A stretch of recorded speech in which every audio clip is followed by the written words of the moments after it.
है एवरीवन। तो अभी हम देख लेते हैं बैंक निफ्टी और निफ्टी का एनालिसिस। तो आज थी बैंक निफ्टी की एक्सपायरी और काफी ज्यादा क्रेजी एक्सपायरी थी, और कल है निफ्टी की एक्सपायरी।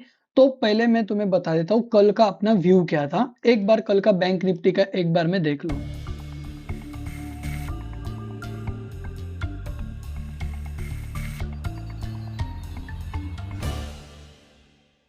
ठीक है, ये मेरा एक व्यू था कि इन केस अगर हमें बुलिश एनालिसिस पे जाना है तो हम इस एरिया में कंसोलिडेशन होने के बाद सीधा 46,000 के लिए लेंगे, और आराम से 46,000 के टारगेट है। इनफैक्ट मैंने वीडियो में आगे ये भी बताया था कि हो सकता है यहाँ पे फर्स्ट अटेम्प्ट में एक रेजिस्टेंस ले और फिर कंसोलिडेशन करने के बाद ब्रेकआउट दे। आप वीडियो जाके पूरा देख सकते हो यूट्यूब पे कल का, और सेम एग्जैक्ट वही हुआ।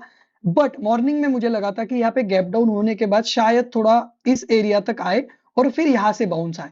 तो मॉर्निंग में मैंने सबसे पहले थोड़े से कॉल सेल किए थे, बट जब वन वे ऊपर जाने लगा तो ऑब्वियसली हमारा स्टॉप लॉस कुछ इस एरिया के अराउंड था, वो मैंने ले लिया। क्योंकि ठीक है, एक बार तुम्हारा व्यू गलत हो रहा है तो तुम्हें किसी भी एक ट्रेड को पकड़ के रहने की जरूरत नहीं है।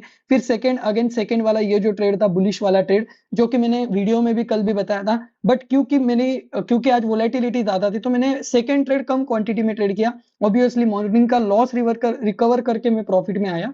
बट अगेन यहाँ से एक रेजिस्टेंस लिया तो यहाँ पे परफेक्ट सेटअप बन रहा था। एक बुलिश ट्रेड लिया और काफी अच्छे से वो ट्रेड वर्क किया, और ऑलमोस्ट मैंने 46,000 के आसपास प्रॉफिट बुक कर लिया था। तो ये आज का सिनारियो था, और ये लाइव मार्केट में एब्सोल्युटली परफेक्टली वर्क करता है। तो यही चीज बताने के लिए मैं डिस्कस कर रहा था। अभी हम देख लेते हैं कल का सिनारियो। सिंपल कल अगेन ये देखो, मैंने कल बताया था कि इस एरिया को अगर निकालता है तो हमारे कार्ड्स पे आएंगे 46,000 के टारगेट। अभी अगेन इस एरिया में कंसोलिडेशन करता है और ब्रेकआउट देता है तो सिंपल ऊपर के टारगेट है हमारे 46,800 के। तो क्या 46,800 वन वे में आ जाएगा? नहीं, थोड़ा बहुत कंसोलिडेशन करके ऊपर जाएगा, फिर थोड़ा बहुत फिर से गिरेगा, फिर कंसोलिडेशन कुछ इस तरीके से टारगेट आएगा, और इस तरीके से तुम्हें ट्रेड में पार्टिसिपेट करना है। इन केस तुम्हारी यहाँ पे रैली छूट गई तो तुम यहाँ पे पार्टिसिपेट कर सकते हो। अगर यहाँ पे छूट गई तो यहाँ पे रेजिस्टेंस पे एक सेल का अटेम्प्ट भी ले सकते हो। तो इस तरीके से ट्रेड्स में पार्टिसिपेट किया जाता है, ना कि रैंडम कहीं भी ट्रेड करके।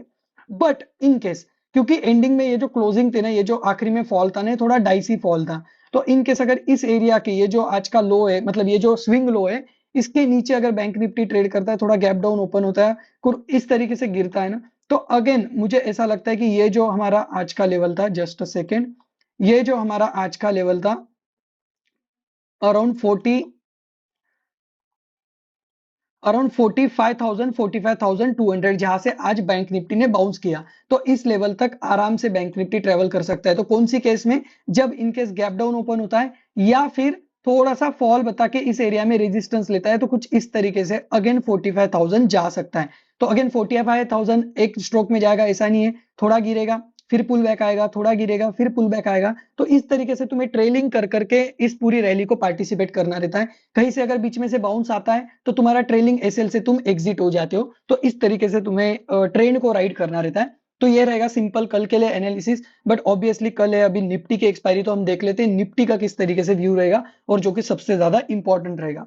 अगेन निफ्टी ने ये जो एक इंपॉर्टेंट एरिया था, इसे आज निकाल दिया है। क्लोजिंग भी अच्छी खासी आई है। इन केस कुछ इस एरिया में कंसोलिडेशन करता है तो यहाँ से अगेन हमें रैली मिल सकती है सीधा 22,000 की। यस, काफी बड़ा टारगेट है, बट सीधा 22,000 तक टारगेट आ सकता है। वन वे में आएगा, ऐसे नहीं ऊपर जाएगा, फिर थोड़ा बहुत रेजिस्टेंस लेगा, थोड़ा बहुत कंसोलिडेट करेगा, और थोड़ा वो वेज जैसा कंसोलिडेशन भी हो सकता है, और अगेन ऊपर के टारगेट हमें मिल सकते हैं। तो अगर इस एरिया को अगर होल्ड करता है और निकाल लेता है तो, लेकिन अगर ये जो आज का लो है इसके नीचे ब्रेक करता है या फिर गैप डाउन ओपन होता है, तो अगेन हमारे ये वाले जो लेवल है जो कि 21,700, और फिर ये वाले लेवल जो कि 21,630 650, इस लेवल तक हमें निफ्टी दिख सकता है। वन वे में नहीं आएगा, धीरे धीरे आएगा, बाउंस लेगा, फिर आएगा धीरे धीरे। इसी तरीके से निफ्टी बैंक निफ्टी कोई भी इंस्ट्रूमेंट परफॉर्म कर सकता है।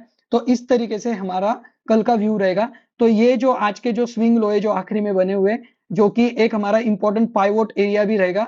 तो ये वाले जो लो है ये कल के लिए, और ये वाला जो हाई जो आज का हाई, ये कल के लिए काफी इंपॉर्टेंट रहेगा। इनकेस ये हाई को क्रॉस करने के पहले यहाँ पे कंसोलिडेट करता है तो अगेन मैं बुलिश एनालिसिस ही प्रेफर करूंगा कि ट्रेंड के साथ हम जाना पसंद करेंगे।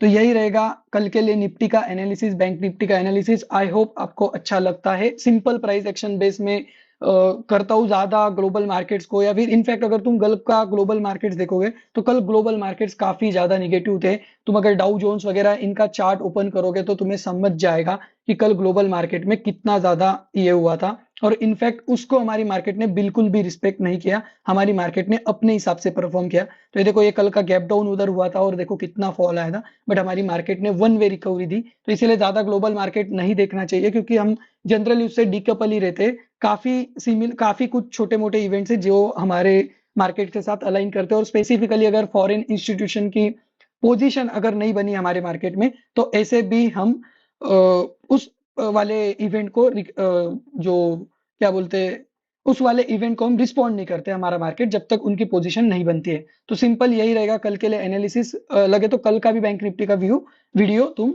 अच्छे से यूट्यूब पे देख लेना। That's it, bye bye, take care, ध्यान रखे सब लोग अपना।